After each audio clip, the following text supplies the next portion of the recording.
मुंबई उच्च न्यायालयाच्या अतिशय आयकॉनिक अशा इमारतीच्या कोनशिला समारंभाला उपस्थित भारताचे सरन्यायाधीश सर्वोच्च न्यायालयाचे आदरणीय भूषण गवई साहेब, आमचे लोकप्रिय मुख्यमंत्री देवेंद्र फडणवीसजी, मुंबई हायकोर्टाचे मुख्य न्यायाधीश न्यायमूर्ती श्री चंद्रशेखरजी, आमचे उपमुख्यमंत्री अजितदादा पवार, आमचे सहकारी मंत्री Shivendraraje Bhosale, justice Revati Mohite Dere, justice Ravindra Ghugeji, justice M S. Sonak, justice Gadkari साहेब, justice G S. Kulkarni, Suman Shyam, M S. Karnik, B P. Colabawalla, Sarang Kotwal, Bharati Dangre madam, Anil Singh, Virendra Sarabji, Nitin Thakkar, Farzana Behram Kamdin, Amol Sawant, Prakash Relekar, Prashant Relekar, समोर बसलेले सर्व न्यायमूर्ती आणि मान्यवर वकील, पत्रकार मित्रांनो, आज खरं म्हणजे मुंबई आणि महाराष्ट्राच्या इतिहासातला एक सुवर्ण दिन आहे आणि या दिवशी आज आपले सर्वोच्च न्यायालयाचे न्यायमूर्ती सरन्यायाधीश भूषण गवई साहेबांच्या शुभ हस्ते हा सोहळा होतोय। इमारतीचं मॉडेल आपल्या समोर आहे आणि याचं भूमिपूजन, कोनशिला समारंभ भूषण गवई साहेबांच्या शुभ हस्ते होतोय। हे तमाम महाराष्ट्रवासियांच्या दृष्टीने अभिमानाचा आणि आनंदाचा दिवस आहे, कारण भूषण गवई साहेबांच्या नावातच भूषण आहे आणि ते आमच्या महाराष्ट्राचे भूषण आहेत आणि महाराष्ट्राचेच भूषण नाही तर देशाचे भूषण झाले। हा आपल्या सगळ्यांच्या दृष्टीने अतिशय ऐतिहासिक दिवस आहे। मी भारतीय राज्यघटनेचे शिल्पकार महामानव डॉक्टर बाबासाहेब आंबेडकर यांना अभिवादन करतो आणि भारतीय राज्यघटनेच्या अमृत महोत्सवी वर्षात आपण मुंबई उच्च न्यायालयाच्या इमारत संकुलाच्या कामाची सुरुवात करतोय, हा देखील एक आनंद आहे।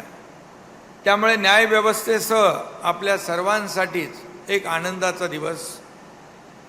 खरं म्हणजे महाराष्ट्र ही स्वराज्याची, न्यायाची, पुरोगामी विचारांची आणि परिवर्तनाची भूमी आहे। मराठी मातीत न्यायाचं राज्य निर्माण करणाऱ्या शिवरायांची भूमी आहे। ज्यांनी देशाला परमपवित्र असं संविधान दिलं त्या महामानव डॉक्टर बाबासाहेब आंबेडकरांची ही भूमी आहे। रामशास्त्री प्रभूने यांचा वारसा सांगणारा आपला महाराष्ट्र आहे आणि 2019 सालापासून या देशाला 5 सरन्यायाधीश लाभले, त्यातले 4 सरन्यायाधीश आपल्या महाराष्ट्रातले होते, शरद बोबडेजी, उदय लळितजी, धनंजय चंद्रचूडजी आणि आता भूषण गवई साहेब। हा आपल्याला सगळ्यांनाच आनंद देणारा हा इतिहास आहे। न्यायप्रिय आणि रामशास्त्री बाणा जपणारे सरन्यायाधीश भूषण गवई साहेब आज या सोहळ्यासाठी उपस्थित आहेत। मी त्यांचं मनापासून स्वागत करतो, मनापासून त्यांना धन्यवाद देतो।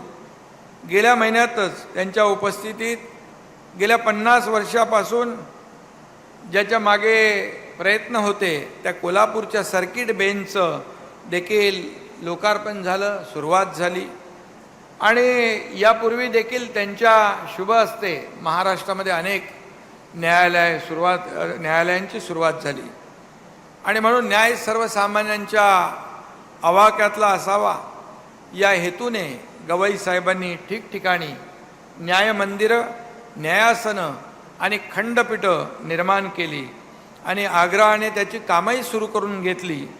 आज होत असलेला हा शिलान्यास सोहळा म्हणजे एका सर्वात जुन्या लौकिक प्राप्त आदरणीय संस्थेसाठी एका नव्या युगाची सुरुवात होते असं म्हटलं तर वावगं ठरणार नाही. आणि म्हणून या अशा आयकॉनिक अशा स्टेट ऑफ आर्टच्या अशा इमारतीचं आज आपण भूमिपूजन केलं आहे. हाफिज कॉन्ट्रॅक्टर आणि त्यांचे सहकारी यांचंही मी अभिनंदन करतो आणि त्यांनाही धन्यवाद देतो. खरं म्हणजे मुंबई हायकोर्टाचा हा नवा पत्ता मुंबई नगरीसाठी सुद्धा अभिमान बिंदू बनेल अशा प्रकारचं हे काम आहे. आणि मी या ठिकाणी हेही सांगू इच्छितो की आमच्या सरकारनं स्वतः पुढाकार घेऊन मुंबई हायकोर्टासाठी ही जागा संपादित करून दिली. महाराष्ट्रातला नाही, फक्त महाराष्ट्राला नाही, संपूर्ण देशाला अभिमान वाटेल असं न्याय मंदिर इथं उभं राहील. आणि म्हणूनच हा साधासुद्धा शिलान्यास नाही, इतिहासानं इथं आज वळण घेतलं आहे. या दृष्टीने हा क्षण ऐतिहासिक आहे आणि आम्ही सगळेजण या ठिकाणी उपस्थित आहोत.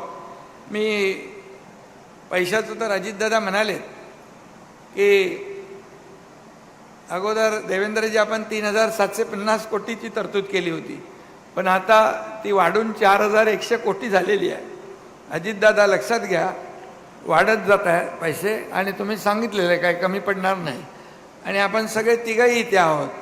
त्यामुळे न्यायदानाचं पवित्र काम करत असताना भूषण गवई साहेब आपल्याला मी सांगू इच्छितो, जेव्हा कॅबिनेटमध्ये न्यायव्यवस्थेचं कोर्टाचा कुठलाही विषय आला आम्ही एका मिनिटात मंजूर करून टाकतो ताबडतोब.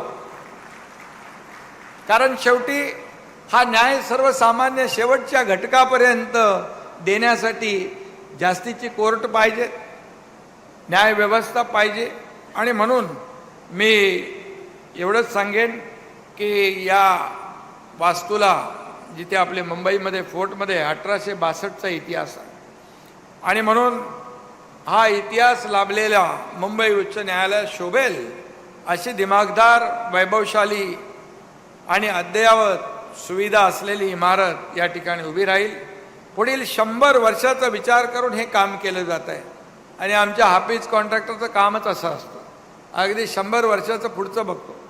आणि त्यामुळे मी एवढंच सांगेन, काही आता म्हणतात लोक शहाण्याने कोर्टाची पायरी चढू नये, परंतु मी सांगतो इथे मुंबईत आलेला माणूस हे कोर्ट बघायला आल्याशिवाय राहणार नाही. अशा प्रकारचं हे न्यायदानाचं न्याय मंदिर तयार होईल. आणि म्हणून मी आपल्या सगळ्यांनाच मनापासून या ठिकाणी धन्यवाद देत असताना या मुंबई लगतच्या परिसरात वकील व पक्षकारांचा वेळ व परिश्रम वाचणार आहेत आणि यासाठी ज्या ज्या काही सुविधा आहेत या ठिकाणी त्या दिल्या जातील. परिवहन व्यवस्था, रेल्वे नेटवर्क, कोस्टल रोड झालेला आहे, मेट्रो या ठिकाणी होती आहे. आणि म्हणून सार्वभौम लोकशाही प्रजासत्ताकाच्या निर्मितीमध्ये आणि जडणघडणीमध्ये मुंबई उच्च न्यायालयाचे खरं म्हणजे न्यायालयाने मोलाची भर घातलेली आहे आणि मुंबई उच्च न्यायालय हे न्यायाचा आधारस्तंभ बनलेला आहे. या संस्थेच्या खरं म्हणजे या संस्थेने राष्ट्राच्या लीगल लँडस्केपला आकार दिलेला आहे. सामान्य माणसाचा न्याय प्रक्रियेवर विश्वास दृढ केला आहे आणि म्हणून या ठिकाणी ही इमारत बांधताना या विचारांचा समृद्ध वारसा पुढे जाईल अशा प्रकारची मी खात्री देतो.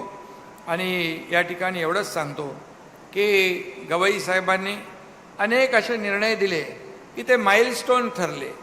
त्यांचं न्यायदानाचं काम आपण पाहिलेलं आहे की सर्वसामान्य माणसाला न्याय मिळाला पाहिजे, सर्वसामान्य माणसाच्या अधिकारावर कुठेही गदा येता कामा नये आणि म्हणून जलद गतीने न्याय मिळाला पाहिजे, सुलभ पद्धतीने न्याय मिळाला पाहिजे, गोरगरिबांना न्याय मिळाला पाहिजे अशी भूमिका त्यांनी ठेवली.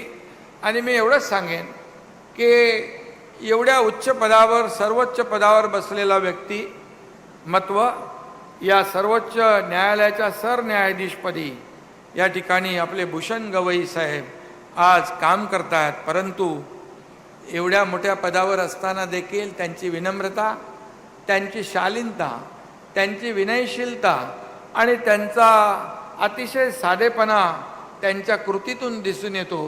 कधी कार्यक्रमाला आमच्याकडे आले आमच्या विधान भवनामध्ये, तेव्हा जुने जुने लोक त्यांना भेटले आणि जुन्या जुन्या लोकांना फक्त नावाने ते हाक मारत होते.